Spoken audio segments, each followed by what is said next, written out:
Guten Morgen. That's right. We're in Rotterdam. No, that's wrong. Sorry. It's that man's name, Rotterdam. He's everywhere in Tallinn. That's right. We're in Rotterdam City, also known as Tallinn, the capital of Estonia, not Rotterdam in the Netherlands. Anyway, perhaps you've seen some of the videos already. Me walking around both the old town and outside of the old town of Tallinn. Both have their separate charms depending on what your interests happen to be. And I thought today I would just add something extra in a really short video, I think. The others do go on a bit, don't they? I tend to ramble, tend to keep walking, leave the camera rolling. Must be tedious for people watching. But it's fun for me at the time. Anyway, enough of that. This is going to be a short video, and it's going to be all about a tip if you're visiting not just Tallinn, but Estonia as a whole. And it might be a tip which applies to other countries in the Baltics, other countries around Europe, elsewhere in the world. I really don't know. But it's only in Estonia that I've discovered this particular useful type of booklet. You can sometimes find them just lying around randomly in hostels. You can sometimes find them in tourist information, or you might be able to find them even in churches, believe it or not. I found this one in a church. If you've seen the video already, you might have seen that I became a little enamored with the St. Simeon and Anne Cathedral, the wooden Russian Orthodox church in Tallinn. And as a result, I was very fortunate just briefly to step inside. A service was going on, so I stayed behind the glass partition door, but I just observed, listened to the chanting, took it in, soaked up a bit of the atmosphere, and then looked around where there were some leaflets lying, and I found this, and it's a flashback to maybe 10 years ago, maybe a little less, when I happened to find a similar book, an earlier edition, in another hostel. I think it was in Pärnu, the beach town, really summer only destination probably for most tourists. Pärnu, down on the south coast of Estonia, and it's basically a listing of all the churches you could imagine which exist in Estonia and on the Estonian islands. It also comes with pictures of churches which in themselves might provide some kind of inspiration. You might see some churches in here and you think, wow, I really like the look of that. I want to go and look at it for real, up close, go inside, admire the architecture, or perhaps admire it on a more spiritual level. I don't know about those things really, but you'll find details like the oldest stone church in Estonia, which might be on an Estonian island, maybe on Saaremaa, maybe on Muhu. I'll leave you to investigate. Or it may be elsewhere in mainland Estonia.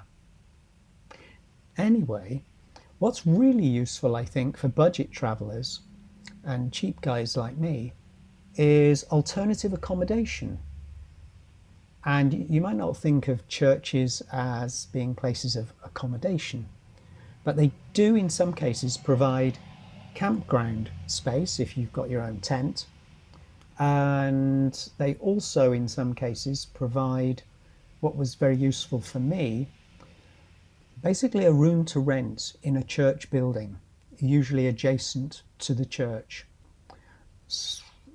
Single-story building perhaps, which is used for meetings. The benefit in some cases, as I discovered on Saaremaa actually, I visited a small settlement among others, one called Valjala, which sounds and looks a bit like Valhalla. And it's got quite a history to it. These days, the main draw, I guess, would be the church, which is a handsome enough building. But for people who are interested in history, it's a very interesting place to go back to, because 700 years ago, it was basically fate determined. It was the last stronghold of the Isti tribe. And so when the German knights came with the Bible, the sword, the fire, bloodshed, accept Christianity, or we'll murder you, the pagan Estes held out for as long as they could, and on the little connecting island between Saaremaa and the mainland of Estonia, on Muhu, the penultimate defiance of the Isti was met with a wholesale burning of the Estonian pagans. So when the last stronghold was reached by the Germanic peoples with their Bibles, the tribal elders, I guess, decided, well, we've heard and seen what's happened with the fire on Muhu. Those poor buggers have been burnt to death. So, okay, we'll accept the Bible and go along with this just to save our skins, basically. So the pagan culture was actually retained, but on the surface, the Isti tribal members agreed to be baptized, start going to church, learning the Bible, things of this sort. You would, wouldn't you, to save your life and the life of your people. So yeah, Valjala was the actual last stronghold of the Isti. And as I say, about 700 years ago, the stronghold was destroyed. And if you go there now, you'll find a huge filled-in pit, basically. An embankment around. There's obviously wooden fortified structure at some point. And there were lots and lots of slate tiles as well, because now the sort of pit that's left behind is just crammed full, a mass of slate tiles. So there's nothing actually to see which would make you think, oh, I'll take my camera out, take a picture of this wooden structure, a village, a tribal stronghold. It's limited from that point of view, but just to be there and to walk around, to feel you're there in the footsteps of some of Estonian history and some very important Estonian history. It was a place I wanted to visit, and I'm glad I went. But accommodation was difficult. Luckily, through this booklet, I discovered they offered a room that you could rent, and the price at the time was something like 10 euros, 12 euros, I think, per night. You also had the use of a kitchen and a shower. There was Wi-Fi, even back then. So you had everything you really needed. Private room, your own key. It was a super little arrangement. Obviously, the church benefited from a small amount of money from people like me who were wayfarers, because this is kind of translating into a wayfarer's guide to the churches and accommodation throughout Estonia. And I got a bargain, as other travellers and people like you might as well. If you're thinking about visiting Estonia and going to those out of the way places, not the big cities, not Tartu, not Pärnu, not even Haapsalu. But to be honest, I used this also for church accommodation in Haapsalu. Again, very similar arrangement. One-story building, very close to the church. The church owned it, used some of the space, And there were times when I would go to use the kitchen at tea time, for example, after I'd been out exploring around Haapsalu, and some of the people who work for the church were there just having a bit of a mini meeting and a few cakes and tea, and we all got on fine without actually stepping on each other's toes. So it wasn't a sort of, oh, come and join us type arrangement at all. It was, we respect your space, you're respecting our space, you've paid to stay, you have your own room, you can use the kitchen, everything's dandy basically. So it was a system that worked really well there. And also I used it again, having said, not really for big cities, but in Narva, when I looked to see where's the cheap hostel accommodation in Narva, I couldn't find a hostel. So luckily, the church there had a very large building, which the priest and his wife, who I remember was a lady named Tuli, they lived in the top of this building, and on the ground floor there was plenty of space as well, which, what are you going to do with it when you don't necessarily need to use it much of the time? Rent it out to passing wayfarers. So again, I got my own room, use of the kitchen.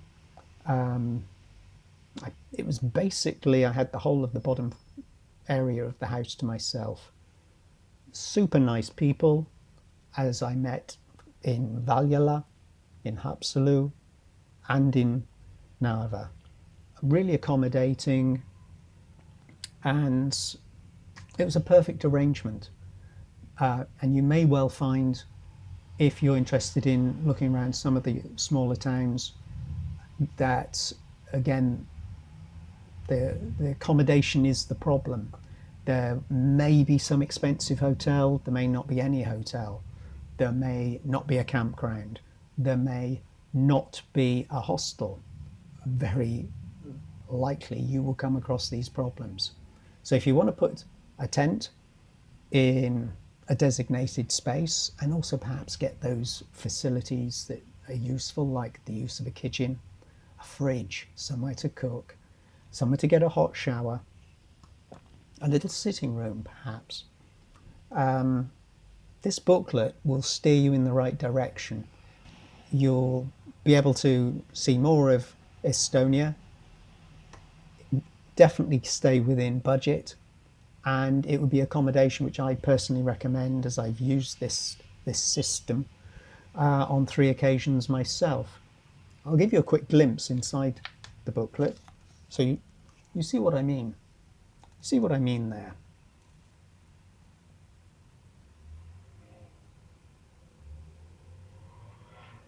That was just opened on a random page. You see very varying examples of architecture, which is interesting for me very much. I'd love to just be able to click my fingers and visit many of the examples of church architecture in this booklet. Hope other people as well think, well, this is a win-win situation. I get cheap accommodation. I get accommodation where otherwise there may be nowhere else for me to stay overnight as I'm passing through perhaps. Because often many of these locations will only be a few hours visit, maybe a day's visit, but you need somewhere to rest your head at night, unless you want to sleep in your camper van, sleep in a car, or sleep in a field if the weather is warm enough and a farmer doesn't come along and prod you in the buttocks with something at crack of dawn. What are you doing on my land? Anyway, I digress. I think this is a great tip. I've not heard anybody else suggest it before. I found it by complete accident. This is what, not up to date necessarily, but the 2022 edition looks like this. If you want to bear that in mind when you're looking around some of the churches in Tallinn, or the information office in any of the main cities in Estonia. And it's just something to think about, I think, if you're in Latvia, Lithuania, maybe even Scandinavian countries, or pretty much any country in the world, just discover for yourself by sticking your nose into tourist information offices and churches whether there is a booklet or some similar scheme. And you might find that even a person working in the church will say, well, yes, actually, we do have a field at the back of the vicar's rectory, or whatever they call them, parsonage, and we allow people to put their tents there, and they can come into the little kitchen area to boil a kettle, to make a drink, just as an example. Costs nothing to ask, and I would be fascinated to know if this is an Estonian only great idea. Yes, another Estonian great idea. Full of them, aren't they, in the 21st century? Or whether it's something which is out there and I just haven't ever needed to fall back on something like this, because I've always looked on booking.com, Hostel World, the usual places, for a cheap bed or a cheap room. Anyway, I said I was going to make this a short video, and maybe it's not been that short. Sorry about that. I do tend to go on, don't I? But I'm really enthusiastic about passing on this tip. I've held it within me for so many years and never actually had an avenue in which to share it. There we are. You may already know about it. If you don't, it's an idea for how you can extend your stay in a country. Obviously, the cheaper the accommodation, the better, the longer you can stay, and also opens up more possibilities because you can actually have a place to stay safe and secure in locations which otherwise you might just write off, never think of visiting, because, oh, it might be interesting to see that part of the country, but where's the hostel? Where's the cheap hotel? Where's the cheap guest house? No excuses. Written in English as well as Estonian, and you've got symbols to indicate all sorts of things, such as, a tent sign, a bed sign, just to make it super clear and easy if you're trying to pinpoint those churches in those locations which can offer you cheap accommodation. And I got lucky because I seem to be going through a lucky streak at the moment. There was also an inclusive map, and inside, churches all listed, and you can actually find the different locations, which is perfect. You might just find there's a lot of interesting architecture and maybe a lot of interesting history as well, which you couldn't otherwise access. But you're seeing churches in the leaflet, the booklet I should call it, just perhaps in Setomaa, around Võru.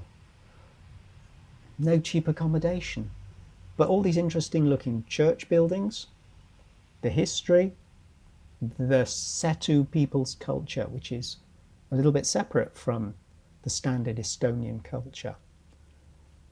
But part of these peoples are having their homelands here.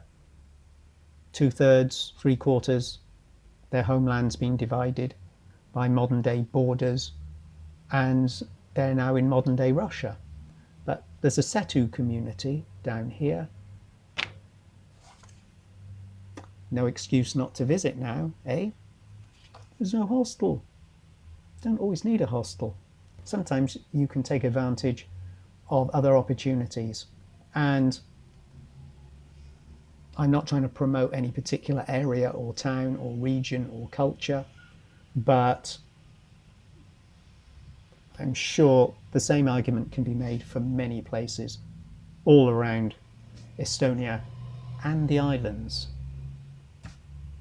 So, I think that's the end of the video. I hope you found the tip useful, and I'm sorry it went on for so long. Good luck. Happy travels.